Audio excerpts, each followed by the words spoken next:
Hi everyone, this is Holly, and welcome to my fall series.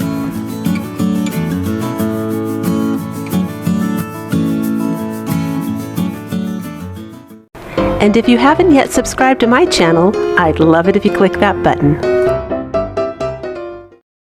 DIY number 1.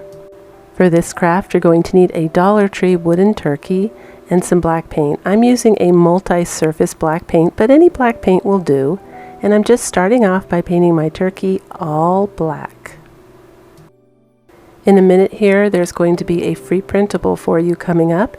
That's below in my description box. If you're on a computer, click See More and a drop-down menu will appear. If you're on a cell phone or a tablet like an iPad, there's a little gray arrow in the upper right-hand corner. Just tap on that and the drop-down menu will appear. I'm priming this turkey by rubbing chalk all over it, and the first time I heard of that method, priming the chalkboard, was from Megan at Glue Guns and Roses. Now, I had never heard of it, but it looked good and she sounded like she knew what she was talking about. So that's what we're doing. I'm guessing it's because if you make a mistake and you erase, it doesn't stick out like a sore thumb. I could be totally wrong on that. Let me know below in the comments. But this is what we're doing. And I thought this time it would be a lot of fun to actually use chalk on this. It looks really rustic and really farmhouse, and it allows me to change this craft up next year if I want to and do a completely different design. I can repaint it, I can do whatever I want, and you guys count your pennies, your dollars will count themselves. It's great to recycle, and certainly Dollar Tree tends to bring out the same things every year, and if you happen to do a craft that you know can be used again, go for it. It adds a new design to your house next year. It makes it a lot of fun. Also, a tip: you can erase chalk with a regular old pencil eraser to get those really clean, crisp lines that you see right here, and that's nice to know. And I'm just using a little bit of Dollar Tree twine and adding a bow. If you do want to add some more permanency to this, you can mist it with a light coat of hairspray. This is a Dollar Tree wreath, and I'm going to take some hot glue and glue it on. I recommend you use a little more permanent glue if you want this to be permanent. I don't, so I had to use a lot of hot glue. But this is actually such an easy craft, and it's one of my favorite ones in this video because it looks so traditionally rustic farmhouse and neutral colors, and just the whole texture, everything the way it came out. It adds such a neat energy to my living room, and I highly recommend you guys try this one out.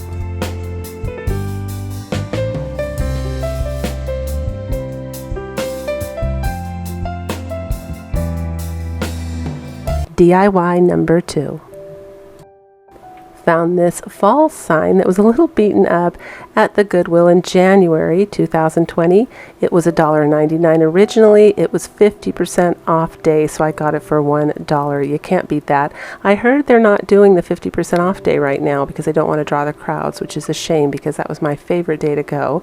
Admittedly, I haven't been thrifting for a long time here. If I do hit the thrift stores, it's probably going to be the smaller thrift stores, like the senior citizen ones and the ones for animals. And you know what? I should do that anyway. You patronize the smaller businesses. A lot of times they are raising money for really good causes, and you can find really, really good deals in there as well. So here I am scraping off the paint with the Dollar Tree razor there. It's kind of that hard, crunchy kind, so it took me some time, but I got it off. And now I'm using the primer by Kilz, K-I-L-Z, and I'm going to paint the entire thing white. I've really been liking the primer. I bought it for a house project and I wasn't using it, and I thought this is going to get old and dry up, I should use it, and it's performing close to chalk paint as far as coverage and transparency. I'm really impressed, and of course it kind of performs like chalk paint with regards to not needing primer because it is primer, and you can tint it any color you want. And I think I only paid like $22 for a gallon. I don't know how, I would have to figure out how many ounces are in a gallon to know whether or not that would be cheaper than the 50 cents apple barrel paint for 2 ounces, but still, it's just convenient. There's a lot there. I need to use it, and I'm really pleased with it. So I just thought I'd let you guys know if you have extra primer in your house somewhere that you're thinking you can't use, it does work really well for craft paint. So here I'm taking the Crayola brand paint that you can get at the Dollar Tree. I've talked about it in previous videos. It's really slippery and kind of performs more like a stain than a paint because it's semi-transparent, and you can it's see-through, so it just looks like a stain, but that's exactly what I want. However, it's a little too bright orange for me, so now I'm taking the burnt umber from Apple Barrel paint and I'm just dry brushing over it to tone it down a little bit and make it look more rustic. Just hitting the edge a little bit here with the burnt umber as well to make it look old and rustic. In fact, all of the distressing and dry brushing on this particular craft is going to be done with the burnt umber by Apple Barrel paint.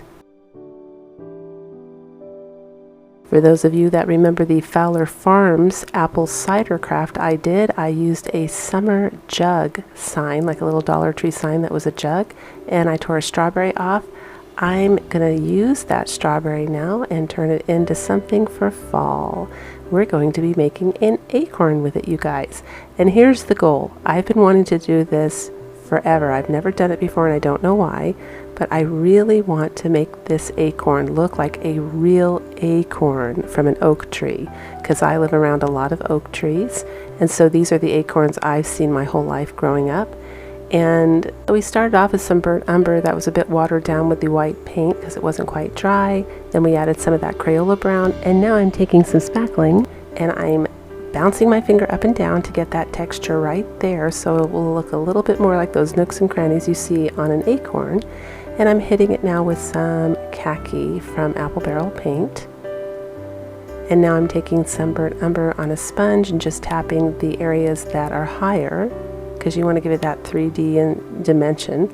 And last but not least, we're going to add some lentils, because if you look at the real acorn top, at least the ones near my house, they've got very distinct little nodules. I can't think of another word for it, but that's what I need to recreate, and the lentils do a really great job at doing that. So I'm just going to put a couple here and there because, again, the real acorn lid that I was looking at only has those little nooks and crannies and like rocky surfaces just in little areas here and there.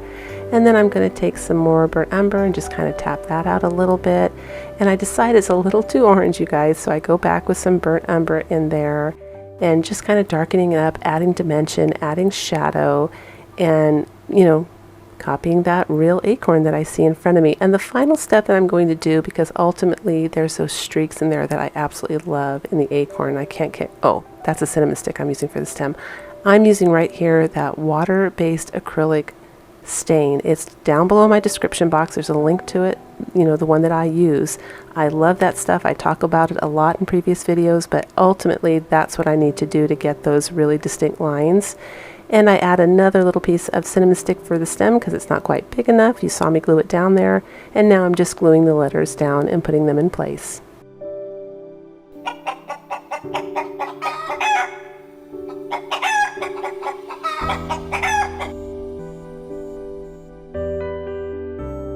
And lastly, a little bow of raffia on the stem of the acorn. I'm just trimming it there. And that's it. That's what we end up with. It's a super cute fall sign. I'm really pleased with the way that this came out. This actually replaced something else I thought I was going to put in the center of my mantle. This is in the center of my mantle, and there's the acorn up close and personal. And I wish I showed an actual photo again of the acorn I was looking at, but I was really happy with the way that came out. It looks just like the little acorn that was in front of me. Well, as close as you're going to get, because it's not a real acorn. But I love this craft. I think it came out super, super cute.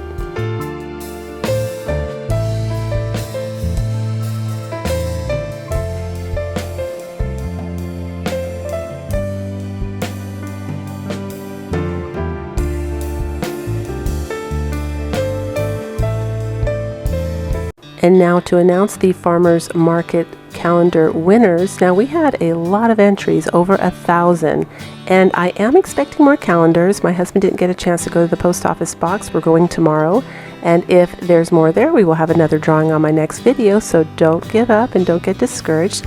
And here's the winners. Congratulations to Carol Jenkins, Lisa M. We have a couple of Lisa M, so hopefully you will recognize which one you are. Marina S, Lisa Banks, Denise Finelli, which looks like it's going to the UK, so we've got a calendar traveling quite a long way, and Pamela Spurl. Please send me your address within 7 days so that I can get these calendars out to you. And again, congratulations and happy crafting. DIY number 3. For this next craft, you're going to need some toilet paper rolls or something similar and some material.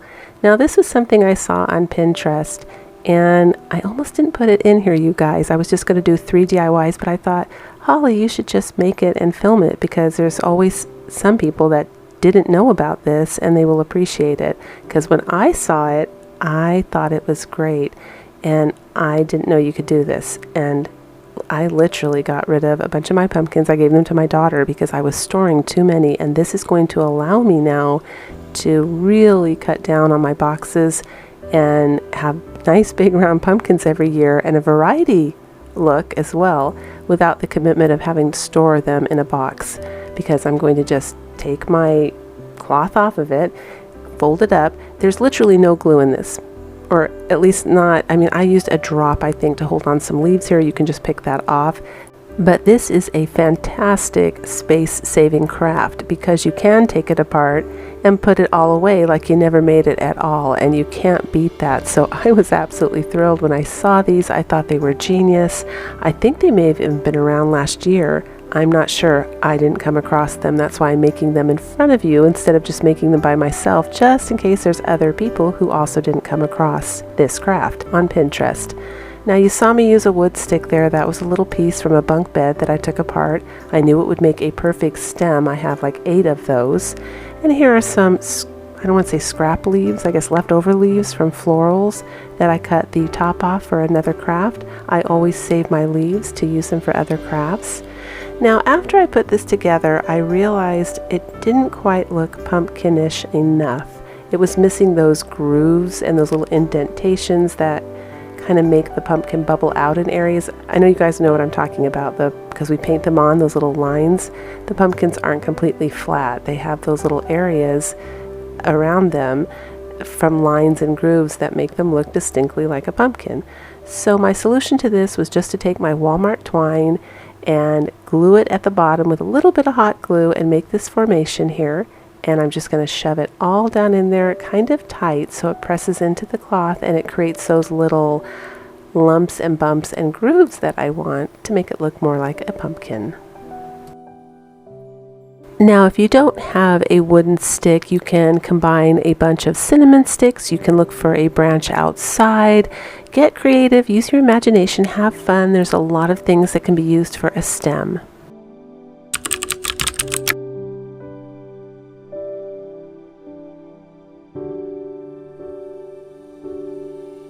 Now you certainly can tie your leaves on or just tuck them down with the stem if they're really long.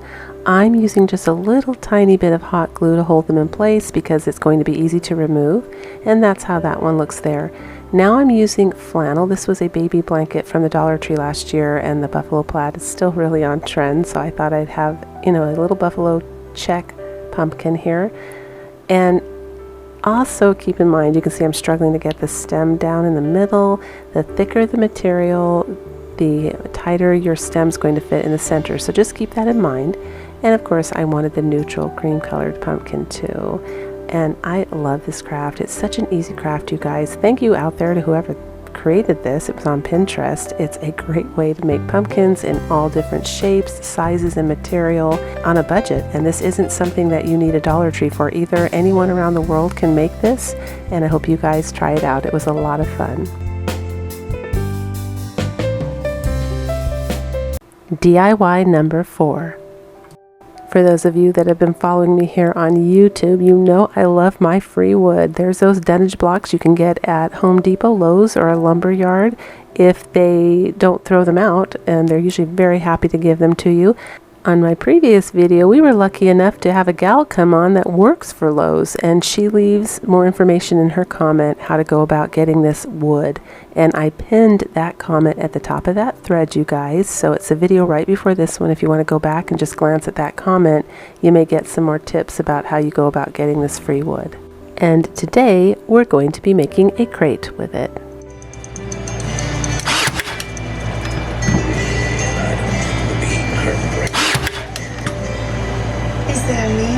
So we're just taking some wood glue and some hot glue and my nail gun, which I absolutely love for crafting, has really made it a lot easier. And we're going to go about constructing this. Now I did use a smaller dunnage block. This wasn't a big one. You saw the 3 of them there. This was a smaller, flatter one. And I took my circular saw and I cut straight down that groove. Now that makes the backside a little uneven. It's got some grooves, but I think that makes it look all the more farmhouse rustic, so I'm all good. That's what I love about farmhouse decor. The more rustic and imperfect it is, well, the more authentic farmhouse it looks. And this is what we have when we're all done. And here I bought a utility panel from Home Depot. Now I ordered that online, drove up. They threw it in the back of my car. I asked them to cut it into 4 even pieces. And I want to let you guys know, I did the math here. And you can get about 41 Dollar Tree signs out of here if they are the long rectangle ones, and about 35 to 36 of the square ones. Now if you got the specialty signs that are a mug or a pumpkin, etc., that's different. You probably have to, unless you've got special saws, you're better off buying the sign. But if you guys are just watching we crafters here on YouTube craft with a square or rectangle Dollar Tree sign, much better to buy it this way. If you've got a little small cutting tool at home, you're going to get a much bigger bang for your buck. So this is what I decide to use for the bottom of my crate, because you just need a bottom in it. I mean, I guess I could have used foam board, but I really wanted to keep it all wood. I just thought that looked really, really good. And I'm using a little bit of wood glue. I'm going to use a little bit of hot glue later, and of course I'm using my nail gun to hold it in place. Another thing I really like about these dunnage blocks is they often have that black print there with ink, and it makes it look more like an authentic crate. You know how they have like a vintage crate, it has like some kind of stamp for a company. I love that. I always leave it in place. And here it is, you guys. I love this. This is just as impressive in real life as the wooden bucket that I made. In fact, it's right next to it at the bottom of my mantle. They're both holding pumpkins. Well, one's holding pillows and pumpkins. This one's holding pumpkins, and well, it's holding what you see right here. I just carried that downstairs. It's absolutely beautiful, and you don't need a Dollar Tree to do it. Anyone around the world can do this. And it could even be a free DIY if you go get some free wood. If you can't get a hold of that free wood, because a lot of people tend to be after it, use painter sticks, use shims. You can even cut up a Dollar Tree sign to make a crate, but it is a wonderful thing to hold these pumpkins. It really adds a lot of fall ambiance, and I highly recommend you try this craft. And if you enjoyed today's video, don't forget to give me a thumbs up. It really does help YouTube notice my channel. And until the next video, breathe deep, fret not, and do things that make you happy.